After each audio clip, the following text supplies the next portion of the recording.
السلام علیکم ورحمۃ اللہ وبرکاتہ۔ محترم ناظرین کرام، آج ہم آپ حضرات کی خدمت میں یوم حساب کے بارے میں کچھ بات عرض کرنے جا رہے ہیں۔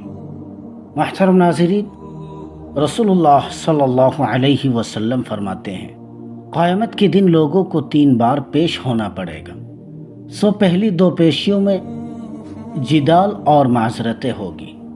رہی تیسری پیشی تو اس موقع پر اعمال نامے اڑ کر لوگوں کے ہاتھوں میں چلے جائیں گے۔ کچھ تو اپنے دہنے ہاتھ میں لیں گے اور کچھ بائیں ہاتھ میں۔ محترم ناظرین، اس حدیث پاک میں ایک لفظ آیا ہے جدال۔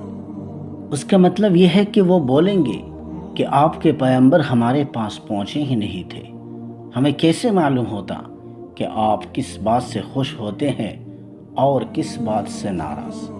اور ایک لفظ آیا ہے معاذر، یعنی جب انکوائری مکمل ہوگی اور ان پہ یہ بات واضح ہو جائے گی کہ خدا کے حضور اب چھپ نہیں سکے، تو پھر ہاتھ جوڑیں گے، منتوں سے کہیں گے الہی معاف کر دے، غلطی ہوئی، یا یہ کہ میں تو اس کے حق میں نہیں تھا، فلاں شخص کے بہکانے پر بہک گیا، یہ ہو گیا وہ ہو گیا، یعنی ہیلے بہانے تراشیں گے۔ محترم ناظرین، اس روایت سے معلوم ہوتا ہے کہ شاطر لوگ وہاں بھی شرم نہیں کریں گے، چاہیں گے کہ کسی طرح خدا کو بھی طرح دے جائے، کیونکہ جو خبث جڑ پکڑ جاتا ہے وہ میدان محشر تک ساتھ چلتا ہے، اس لیے وہاں جا کر اور فاش اور ننگے ہوں گے، جو کہ موقع پر پکڑے جائیں گے، اس لیے کوئی بات بھی نہیں بنا سکیں گے۔ بہرحال یہاں پر اپنی عادات اور خصلت نہیں بدلیں گے، وہ اپنے خلاف خود ہی ایک اور گروہ ہمراہ لے جا کر قیامت میں اپنی گرفتاری کا سامان کریں گے۔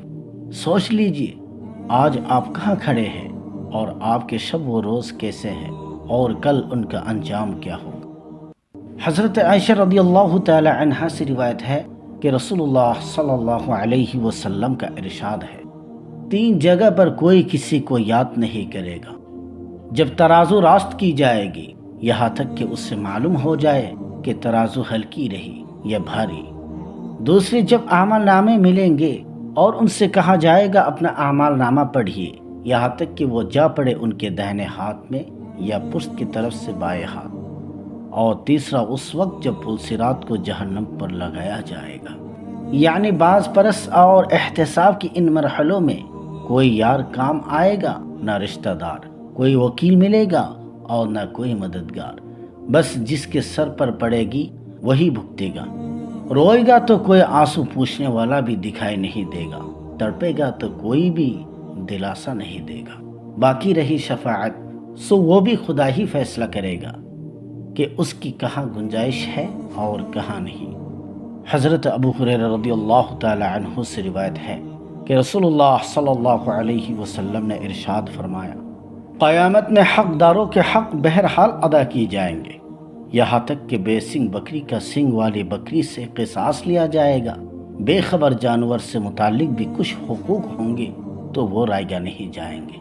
ایسی بات نہیں ہوگی کہ جس کا بس چلے وہ جو چاہے کرے، اس سے کوئی باز پرس بھی نہ کر سکے۔ اگر ایک مظلوم اور بے بس فریاد بھی کرے تو اس کی کوئی بھی نہ سنی جائے۔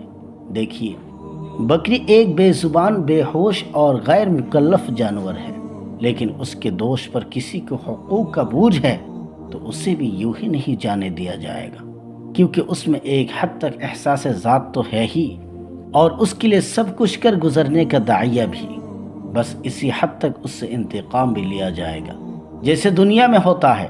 اگر وہ زج کرے، کسی کی کھیت میں جا پڑے، تو یہ کوئی نہیں کہتا کہ وہ تو غیر مکلف ہے، اسے کچھ نہ کہو۔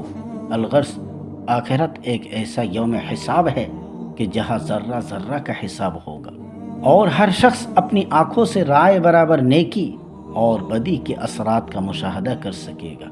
اس لیے بے خوشی سے کچھ نہیں ہوگا، اور نہ یہ غفلت وہاں کوئی وجہ معذرت تصور کی جائے گی۔ محترم ناظرین، مسلم شریف میں ایک حدیث ہے، حضرت ابو ہریرہ رضی اللہ تعالی عنہ سے روایت ہے کہ حضور صلی اللہ علیہ وسلم کا ارشاد ہے، کیا جانتے ہو مفلس کسے کہتے ہیں؟ ہم نے کہا، ہم تو اس سے مفلس کہتے ہیں جس کی جیب خالی ہو، فرمایا نہیں، یہ نہیں، اصل میں میری امت کا مفلس وہ ہے جو قیامت میں نماز، روزہ اور زکوٰۃ لے کر آئے گا اور ساتھ ہی اس نے کسی کو گالی دی ہوگی، کسی پر تہمت لگائی ہوگی، کسی کا مال کھایا ہوگا، کسی کو قتل کیا ہوگا اور کسی کو مار پیٹا ہوگا۔ غرض اس کی ذمے کچھ زیادتیاں ہوں گی، اب اس کی نیکیاں لے کر حقداروں میں بانٹ دی جائے گی۔ اگر نیکیاں ختم ہو گئی اور واجبات اس کے ذمے ابھی باقی رہے تو حقداروں کے گناہ بقدر ضرورت لے کر اس پر ڈال دیے جائیں گے، پھر اسے لاد کر جہنم میں چلتا کیا جائے گا۔ اس احتساب کا دائرہ کتنا وسیع ہوگا اور کس قدر ہماگیر ہوگا، زبان اس کے بیان سے قاصر ہے۔ اس کی دہشت سے آنکھیں پھٹی پھٹی ہوگی، دل فگار اور احساسات زخمی ہوں گے، نہ پائے فن نہ جائے ماند کا سماعتاری ہوگا۔ کوئی چاہے کہ فدیہ دے کر چھوٹ جائے تو اس کی بھی کوئی ممکن صورت نہ رہے گی، کیونکہ فدیہ نام کی کوئی چیز بھی اس کے قبضے میں نہیں ہوگی، الا یہ کہ وہ ذات کریم خود ہی مائل و کرم ہو جائے۔ اس لیے فرمایا اس کی کچھ فکر ہے تو ابھی سے اس کی کچھ فکر کر لیجئے، کل اس کا وقت نہیں ہوگا۔ محترم ناظرین، ایک حدیث میں ہے، جب تک 5 چیزوں کے سلسلے میں باز پرس مکمل نہ ہوگی اس وقت تک ابن آدم کو اپنی جگہ سے ہلنے نہیں دیا جائے گا۔ اس کی عمر کی بابت کہ کہاں کھوئی، اور اس کی جوانی کے بابت کہ کن باتوں میں گوائی، مال و دولت کی بابت کہ کہاں سے کمایا پھر اسے کہاں خرچ کیا، اور ایک ہی جتنا علم پایا اس پر کتنا عمل کیا۔ الغرض زندگی کی جتنی بھی مختلف احوال و ظروف ہے سب کی بابت باز پرس ہوگی، وہ اقتدار ہو یا کاروبار، گھر بار ہو یا آر پار، راتیں ہو یا دن، صحت ہو یا بیماری، خوشحالی ہو یا تنگ دستی، اپنوں کا کوئی معاملہ ہو یا غیروں کا، دوستی کی کوئی بات ہو یا دشمنی کی، انسانوں کے متعلق ہو یا حیوانوں سے۔ بہرحال سب سے متعلق حساب کتاب ہوگا، قبر میں بھی اور حشر میں بھی۔ اس سے کسی کے لیے کوئی آشنا نہ ہوگا، نیک کا نہ بد کا۔ اب آپ اپنا جائزہ لے کر دیکھ لیجئے اس باز پرس کے آپ کس قدر متحمل ہیں، اور جب خدائی چیکنگ شروع ہوتی ہے تو کیا بنے گا۔ اے اللہ، قیامت کے دن ہمارے حسابوں کو آسان فرما دیجئے، آمین یا رب العالمین۔